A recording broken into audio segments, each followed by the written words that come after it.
orang yang banyak bertanya. Akan tetapi teman-teman, perlu kalian ketahui bahwa critical thinking ini sangat kita butuhkan di abad 21 nanti teman-teman. Karena keunggulan dari critical thinking ini perlu sangat dibutuhkan, besar sekali keistimewaannya atau keunggulannya ini sangat besar teman-teman bagi kehidupan kita sendiri. Keunggulannya seperti yang pertama yaitu critical thinking ini memberikan kita kebebasan dalam berpikir. Kita punya 100% atas pemikiran kita sendiri. Jadi kita melakukan sesuatu itu benar-benar atas keputusan kita sendiri, dan kita mempercayai atau meyakini sesuatu itu benar-benar atas keputusan kita sendiri teman-teman.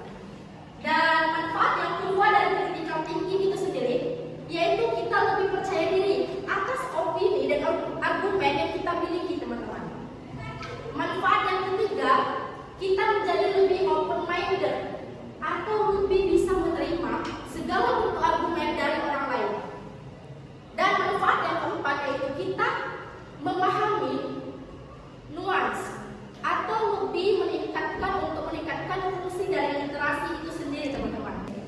Nah, manfaat dari critical thinking ini yang terakhir teman-teman, yaitu kita dapat terhindar dengan yang namanya manipulasi. Tentunya sekarang banyak beredar berita-berita hoax yang tentunya dari media sosial atau teknologi. Nah, pasti di antara teman-teman sekalian sudah mulai berminat nih, sudah mulai ada keinginan untuk memiliki skill critical thinking ini teman-teman. Tenang saja, saya akan memberikan kalian tipsnya. Bagaimana cara kita agar bisa memiliki skill critical thinking ini sendiri teman-teman. Tips yang pertama, yaitu kita lebih aktif dalam bertanya. Jangan malu untuk bertanya kepada dosen atau teman yang kalian anggap bisa atau menguasai ilmu atau wawasan yang lebih luas teman-teman.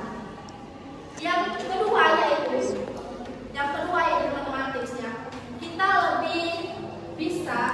Yang kedua tipsnya, kita dengan cara berdiskusi baik itu dengan teman sejawat atau dengan yang lainnya. Yang ketiga teman-teman, yaitu kita dengan banyak membaca buku atau artikel.